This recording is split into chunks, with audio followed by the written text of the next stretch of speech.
Well, we are in a series that we are calling By Faith, and we get that title from the book of Hebrews in chapter 11. It's this chapter that's sometimes called the Hall of Faith, or this chapter of faith, as it tells us these different characters, these individuals from the Old Testament, and how they lived by faith. This is how the chapter starts off in Hebrews 11:1. It says, "Now faith is the assurance of things hoped for, the conviction of things not seen."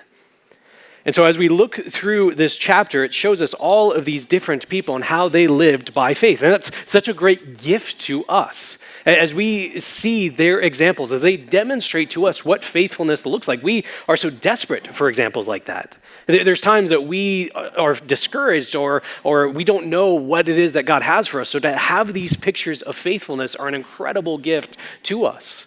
But also just the reminder of sometimes we don't know what it is to live like God is calling us to. And so to see what that looks like, to have that not just as commands or descriptions, but to see a life lived in faith is a great gift. But it would be a mistake to think that all of Hebrews chapter 11, all that it's doing to us is showing us what people did. It would be a mistake to think that the purpose of the Old Testament is just to give us examples, that we look back and, all right, so this person was good. How do I be just like them so I could be good as well? No, we've been saying in this series that all of the Bible is about God. The Bible is the story of God. And so in it, we look to what is our part. We don't want to lose that other side. We look to what is our part to be included in the story by living faithfully. It is his story that we are part of as we live by faith. And see, we even see the example of this in the description of Noah in Hebrews 11, verse 7. It says, "By faith, Noah, being warned by God concerning events as yet unseen, in reverent fear constructed an ark for the saving of his household. By this, he condemned the world and became an heir of the righteousness that comes by faith."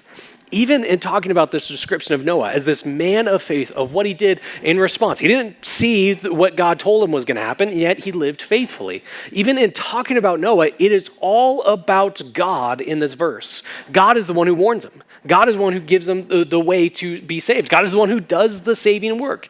God is the consistent. God is the one constantly alive and active through this chapter.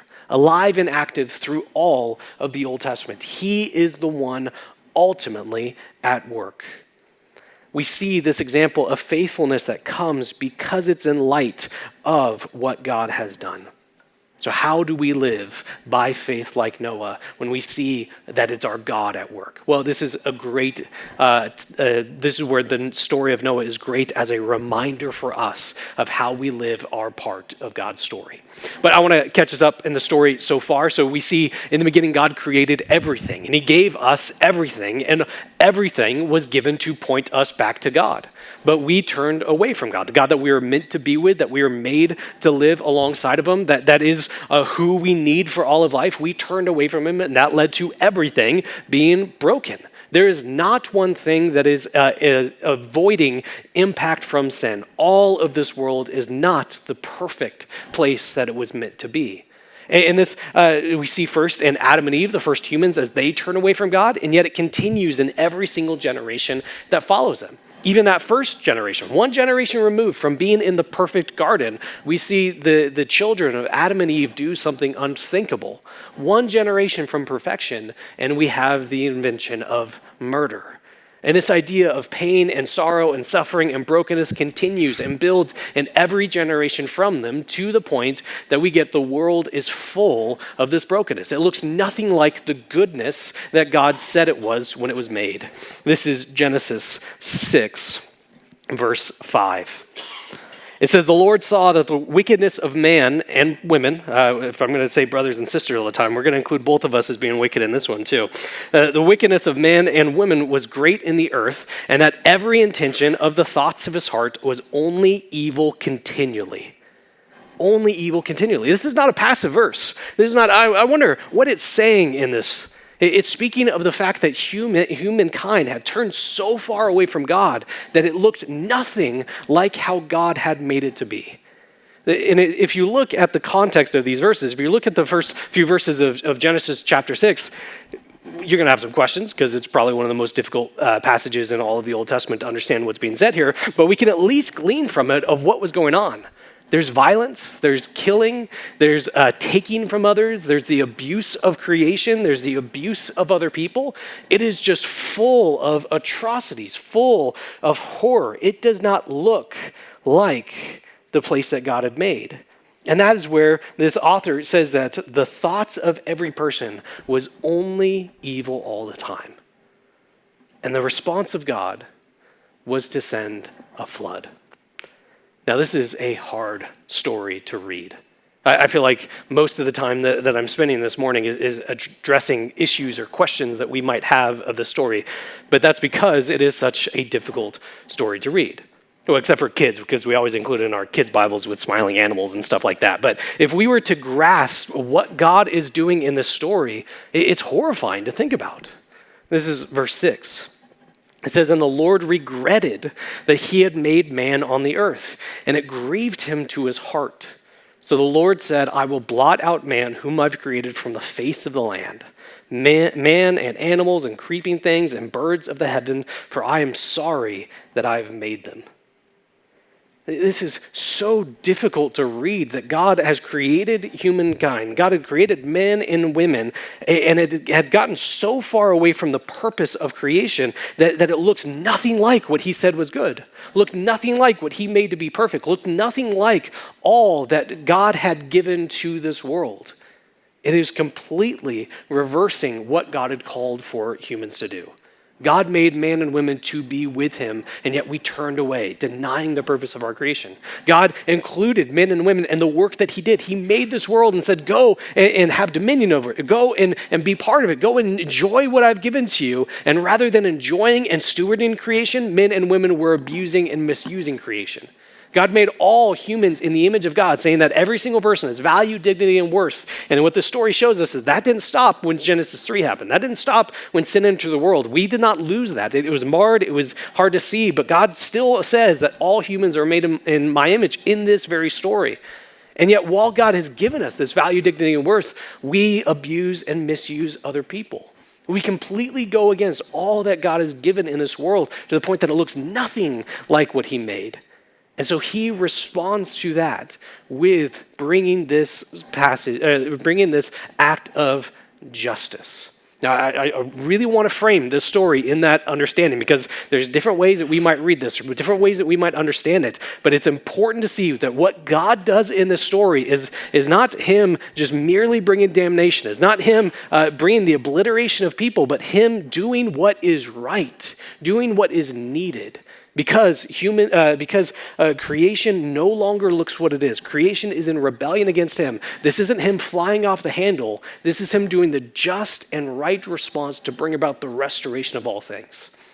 I'm also framing it this way because there is this longing, this deep-seated longing in every single person for things to be made right. This desire in every person that when something is wrong, something is abused, something is misused, we have this deep-seated longing in our life for things to be put right again. And that's not merely our culture. That's not we get in a big room and all gather together and say, what are the things that are wrong? What are the things that are good? And that's how we decide what to do this. Every single person, the vast majority of humanity has this sense, this innate sense that the taking of life, the taking of others is not something that's good and needs to be set right afterwards. And I think that points to the fact that that is given to us from our God. The reason why we want what is broken to be fixed, what is wrong to be set right, what is misused to be set straight again, the reason why we have that is because we have a God who's just, who has made us in this way. The fact that this is one of our deep-seated desires, our hopes, our dreams for life, points to the fact that it is given to us from our God. And indeed, I think that longing that we have for justice points to the fact that there is a God. It shows us that that's the case. Because how else could we say something is wrong? How else could we say something's not good if it wasn't given to us from the God who is good, who sets this in place, who has made us like him, to long for what he is like, to long for justice? And so what we see in this story is that as all of creation is in rebellion against God, as God is always the object of sin because it's always against him, that when we see this world that's broken that he has made good, that the solution needs to be God making things right in this way. See, when you and I look at things that are wrong in this world, we say that is not right, that is unjust, that needs to be set straight. We can see a few things. We could see small snippets here and there. But God looks at a universe of brokenness. God looks at all of creation that was made in a particular way, and it's turned against that. God looks at everything that's going on all at once, not our small snippets that we can have. Our eyes are too small to see the extent of injustice in this world, but God sees all of it. And so he enters into human history in this way to bring about the restoration, to set things straight, to bring justice.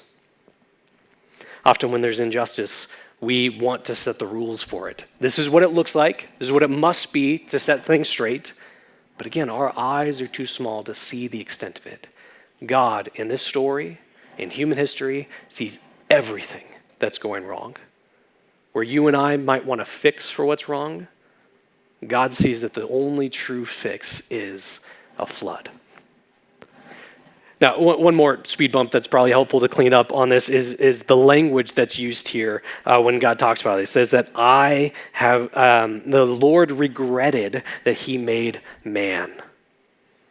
I am sorry that I've made them. And some people read this as God changing his mind or thinking that he made a mistake and so he just needs to undo that. When we talk about regret, it's, I wish I didn't do things that way. But what we read about elsewhere in Scripture is that God is not one to change his mind. God does not change his ways, that he doesn't make mistakes. And so it's important for us to read a Scripture in light of Scripture, to see that this isn't talking about God and the way that you and I might regret. Instead, it's connected to that word. God is grieved. God is wounded, not from the fact that man is existing, but from what man has made of himself. This is one of the commentators I've read put it this way. It says, God's response of grief over the making of humanity, however, is not remorse in the sense of sorrow over a mistaken creation. Our verse shows us that God's pain has at its source the perversion of human sin. The making of man is no error. It is what man has made of himself. So when we talk about God in this way, feeling this grief, feeling what is called regret here, it's not God flying off the handle, just being blinded by pain and he's lashing out at people. That's not what's going on. Instead, God sees this world that is not what it's meant to be. God sees this world that's getting worse and worse and worse. God sees all that is going wrong in this world, and so he is going to set things straight in this way. He is going to fix this world, which requires addressing all that's broken, which is to say, addressing all. God is grieved by this rebellion of sin. And so in this story, he acts justly. He sets things right. And as sin and brokenness was drastic, he takes the drastic step to bring about justice. But it is as well, and I wonder if we miss the other thing that we learn about God in this story, the other side of him, by just focusing on the extent of this. We don't want to lose that. It is a travesty. It is a horrible story to read on purpose. And yet in the midst of it as well, we also see God constantly be gracious. God is just, but also God is gracious. And we can say, how is that the case when he is killing all that is on this earth? But all throughout this story, we see God's constant grace in this. While all of humanity, all of the world is broken, he looks down and he sees Noah. And Noah is this incredible description given of him in the story. It says that he's full of faith and righteousness. Remember back in chapter 11 of Hebrews, it talks about how Noah has this great picture of faith. And yet it's not because he looked down and saw Noah, he's like, oh, that's the one good guy. Everyone else bad, but this guy's great. No, again, it talks about even before that God gives him this favor. God looks down and he sees this man who is imperfect, and yet he is making a way for him, making a way for humanity to find salvation in the midst of what he is doing to bring justice. That Noah didn't earn or deserve anything, but God in his grace rescues him. God is always one to pursue what is right, to pursue what is just, but he's one as well to always provide a way of saving. You even read further on in the story of Noah, and we see this very clearly. Chapter 9 is when his tale ends, and we don't quite have the time to get there, nor do I have the stamina to talk through the details of it. But we see Noah very much so not a man of perfection, not a man who was good and right. We see him very much so live in opposition to God. It's not as though Noah was the one good guy, went onto an ark, and then entered as this, left the ark as this perfect, sinless man. Now, when Noah went on the ark, we're told a lot of things that go with him. Him, his wife, his sons, their wives, all of these different animals, the food that he's bringing, livestock. But one thing that's very clearly going on with that ark as well is sin. He enters onto this boat, and he's a sinful, fallen man. He leaves this boat, he's a sinful, fallen man. And yet, in the midst of that, God treats him graciously. He is the God of justice, making all things right, holding all accountable. But he is a God of grace as well, providing ways in the midst of that for people to be saved. But as we say, this is a story that leads to all kinds of different questions. One that leads to confusion or just misunderstandings. We talked about how hard it is to read the first bit of Genesis chapter 6, how hard it is to read Noah's account in Genesis in chapter 9. And so there's lots of questions about what are those? What are they like? What is this showing us? And then there's just the questions of practicality, of where is it raining? Is it talking about the known world at the time or all the world? How much rain per second needs to be? People do math problems trying to figure out how does this work. All of these animals, does it really fit on there? Let alone, how long did it take them to feed all? There's all these questions that come out from a story like this. And one of the things I was talking about with someone from our church last week is overwhelmingly, the Bible is less interested with our questions of how, but is always interested in the question of who. Who is the God that's behind the story? Now, that doesn't mean don't ask questions. The Bible will always stand up to scrutiny. We should always ask and try to figure out and come to understandings and belief and opinions off of what we read in Scripture. But never let that overshadow what is the purpose that's being given to us. In the midst of all of this, the brokenness of humanity, the flood that comes, the saving of Noah, the purpose of all of this story is to show us the God that's behind it. That he is a God of justice. He sets all things that are broken right. And he's the God of grace who rescues some. Despite the fact that they did not earn it, he provides a way. But then there's other types of questions that we ask. Maybe they're not ones of the practicality of it or concerns from the page. It's instead the questions that come from the lives that we live. And if we see a story like this to where the world is broken, and we look out the world around us and we see a world that's broken, there's oftentimes the question of, so why isn't God doing anything? Sometimes this gets asked, but a lot of times by people outside the church, but those in as well when going through hardship or a tragedy strikes or a natural disaster, whatever it might be. And it's this asking of, we see God clearly step into a broken world here. And if God is there, as you say he is, if God is good, as Genesis 1 says he is, why did he allow this to happen? And before we jump into what this passage says, we always want to lead with grace and care, with the understanding of we don't know what God is always doing. And so we don't want to come with just experts on this is what it probably is. We want to see the person that's in front of us. We want to see the person who's hurting and going through difficulty and care about them more than we care about an answer. But this passage, I think, is helpful to understand what is going on in these times when things in this world are not right and we long for God to address it. And we might ask that question, why didn't he do something about it? And what's important for us to see in the story is to see how God does address that. I mentioned before, when we see difficulty or hardship, our eyes are too small to see the scope of what's wrong with this world. We will always be limited to what's in front of us, to what we feel the most, and miss the fact that this is universal. This is what's going on all around us. Even if we don't particularly experience it, God is grieved by what is wrong in this world, and there is always much to cause grief for him. All around us is a universe that is broken, a universe that falls short of what it is, a universe in rebellion against the God who made everything. And so for him to step into a situation, for him to make things right, that's not going to be pockets. That's not going to be our experiences. He sets everything right. That he does so on a scale that is far beyond what our anticipations are. He does so like he does in these few chapters. This is what he does to intervene.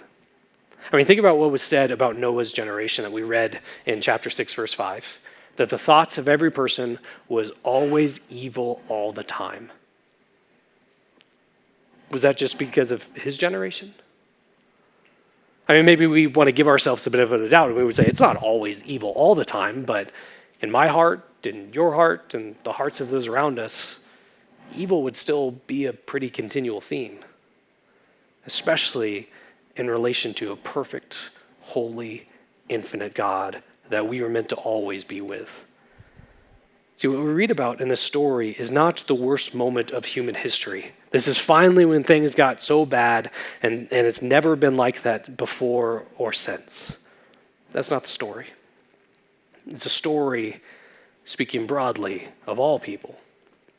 And we get to more of that understanding as we continue in the story. Why does God not always intervene? Well, I think we get a little bit more to it if we continue in the story. So these rains come. God tells us what he's doing. He is bringing justice to the world, setting what is broken right again. And then after a while, the rains stop, and it says this in a beautiful verse, God remembered Noah. It's not saying that he had forgotten about it. It's like, didn't I put someone on a boat or something like that? It's not that when it says God remembers Noah. It's this beautiful verse speaking of the closeness, the intimacy, the knowledge that God had of Noah, that he was with him. He was guiding him. He was going to keep his promises to him. He was going to be gracious to him. And they begin to demonstrate that as the waters begin to recede and they get to the point to where Noah can sense that land is about to be visible. Land is about to be able to be occupied again. And so he sends out a bird and it comes back with nothing. He sends out another bird and it comes back with nothing. He sends out another one, it comes back with a branch. And he sends out that bird again and it doesn't come back, proving to him that land is available. Land can be lived on once again. The waters had receded enough. And we often think that's where Noah gets out of the boat because he did all this testing to see if it was right. Nope, you stay in the boat. He leaves when God tells him to. It wasn't because he proved it, that he trusted the evidence around him. He waited on God. Just as God put him into this boat, it says that God shut the door behind him. Noah leaves the boat when God says it's the right and perfect time. He was the one guiding the entire way. And when Noah gets off the boat, he worships God. He offers this sacrifice. And this is what we read in Genesis 8:21. It says, when the Lord smelled the pleasing aroma of this sacrifice, the Lord said in his heart, I will never again curse the ground because of man. For the intention of man's heart is evil from his youth. Neither will I ever strike down every living creature as I have done. Do you see what God is saying here? He's not saying that I won't ever do a flood like this again because humans can only go up from here. I'm not going to do this because, the people are going to hear of this story and change their ways and join me again. No, God says, I'm not going to do this again because this is going to keep happening again and again and again. The intention of men's hearts will always be like what we read in 6:5. That if I was to hold everyone accountable immediately for their rebellion, if I was to immediately bring about the needed justice of this world, well, there would have been a flood as soon as Noah got off the boat. There'd be a flood a week. God is not saying that this is the worst moment of human history. God is saying this is every moment of human history. And in his grace, he withholds what is the right and needed response of this whole world so that we could respond. Not to force a response, but so that we can respond into it. God, in his justice, withholds the extent to which this world needs justice because he's the God of grace. So why does God not intervene? We don't always know. We can't answer for God. But we know at least this in part, that if God was to hold all accountable immediately, none of us could stand before him. And he is the God of grace as well as the God of justice. But I know that isn't fully satisfying to some people, that if we hear of all that's going on around us and we have an expectation for God to stop it, then we say something like, well, then God can't be good. That God would allow this, that God would let this happen, then he can't be good. And again, we want to care about the person more than give them good answers for things. But I think this passage is still helpful in understanding that. First and foremost, that if we say that God should be stopping this, we don't always know what God has stopped from us. That he doesn't sign off on all the works that he's done. So we don't know what he has spared us from. But even in these times, these difficulties that we go through, I think the flood story is helpful to understand what that would be like. When we see these moments, these small pockets of injustice in this world that are true, I'm not downplaying them by any means, but when we go through difficulty in this life and we say, God, why didn't you stop this? God, you should have stopped this. I think when we go to the flood story, it actually shows us the shortness of short-term solutions. That if God was to step into human history in this way, it doesn't do all that we need. If God was to stop us from going through some difficulty, it might lessen pain for a little bit. We might say, yeah, that's what I want. Or we might say that if God stopped this injustice, it might bring about a small temporary reprieve. But then there's going to be the next thing, and then the next thing, and then the next thing.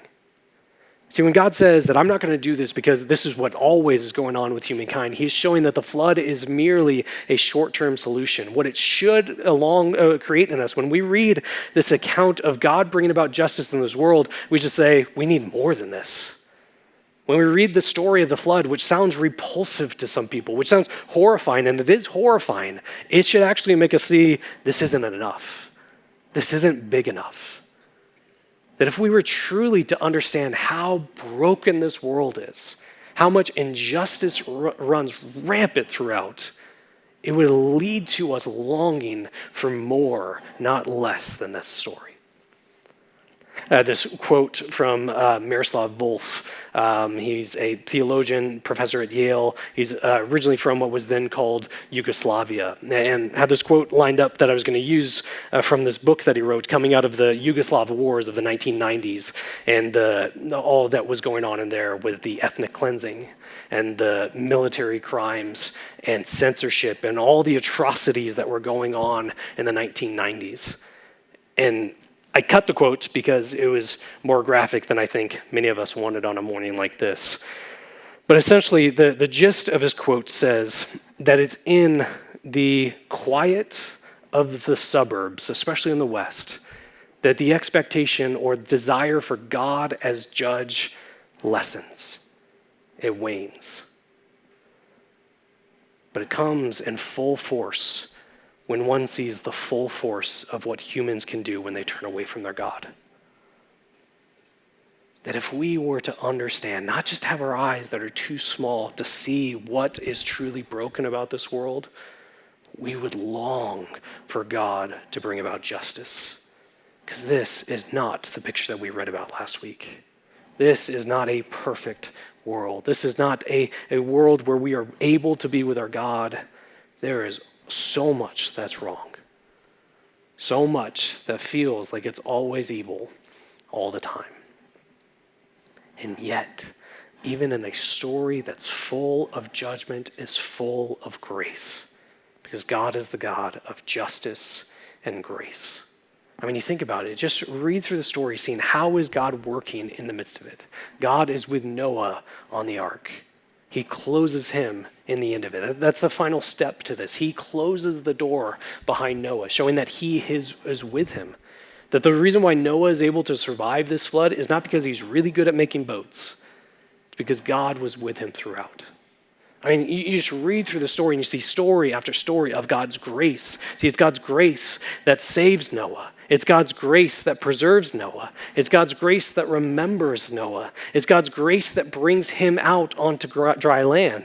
It's God's grace that makes and keeps promises. The end of the story is beautiful, where God renews his covenant with creation. And that's not him saying, all right, maybe this time you'll keep it. It's, hey, you're going to break it again, and I'm going to remake this covenant. And you're going to break it again, but I'm going to remake this covenant. God's grace continues to make and keep his promises.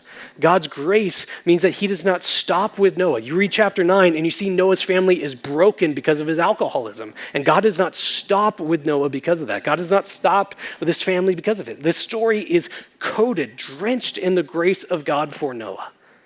And when we understand that, we see that it's covered in the grace that God has for us as well.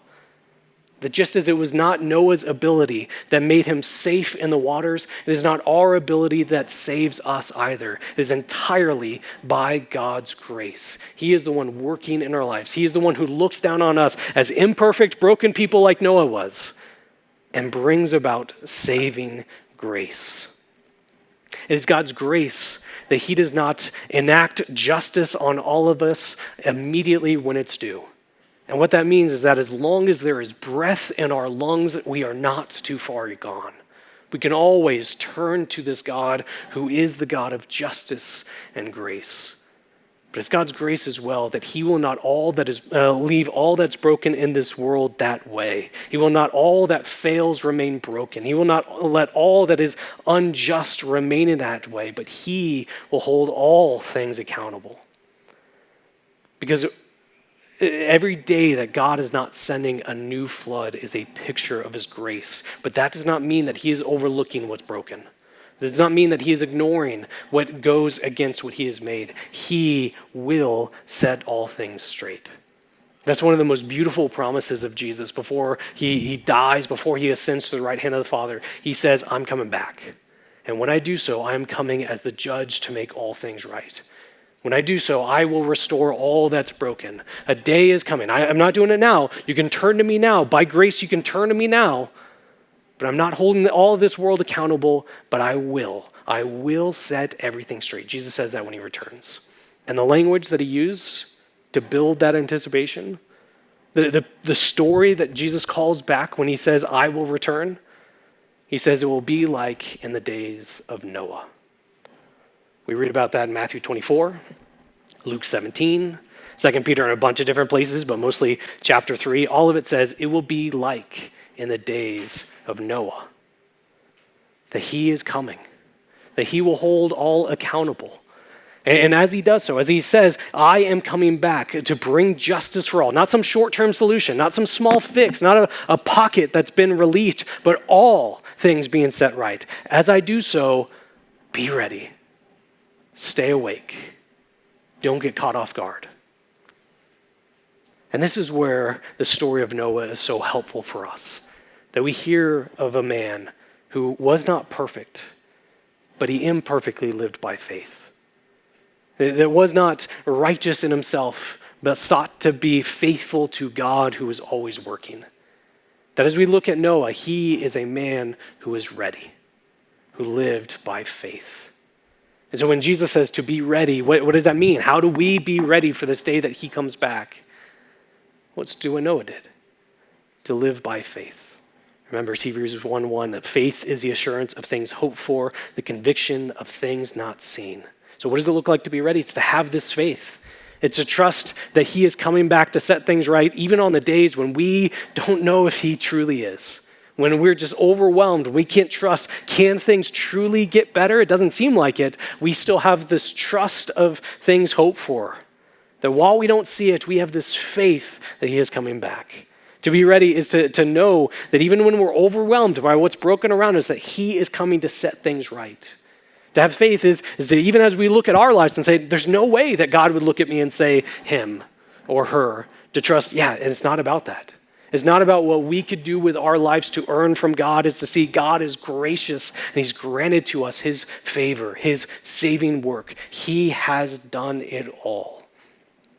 And we're only able to do this. We're only able to have this faith, this trust in him, if we know what our God is like.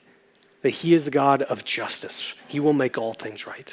And yet he's the God of grace, who allows for people to turn towards him, to live, not because of what you and I could amass for our lives, not because of what you and I can do to feel like we have some sort of comfort or security, not because we look back on the end of the day and look at, God must look at me kindly because of what I've done. All that we would say on that is like, yeah, it's a cool boat, but who's shutting the door behind you? Who's calling you out onto dry land after that? And that's not what you or I could do. It's we need our God who sets things right to be gracious for us. And what we know is always true, always, always, always true, is he is that God, the God of justice and grace. Let me pray for us.